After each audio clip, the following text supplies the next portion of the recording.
kubor nagaslem jong unongsan Hima.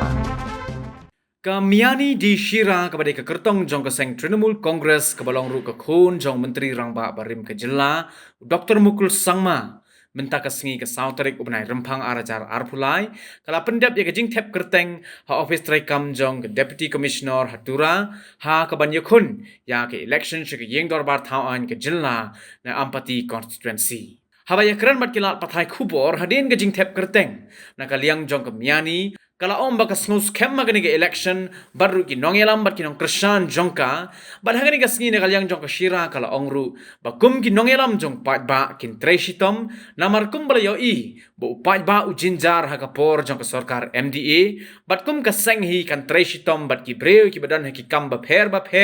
ki bakinthum nadu ki nongrep bat ki wei kamtam ki ba hapo ka ampati constituency ki bala sha e ben ka jingsin shar jongka ni ka sarkar ka bamenta. My nomination today, and I'm very confident, and so are my supporters and all the party workers. We're all gathered today to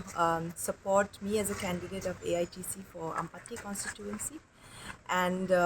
we will be working together for the people because all the people have suffered so much during the MDA government, and we are going to work together for all the people, all the weavers, all the farmers, especially in my constituency, who have been neglected in this present MDA government. So I am sure and I am very confident that we will come out with flying colours in this election. Thank you so much. Hoi, hoi, hoi, hoi, hoi, hoi, hoi, hoi.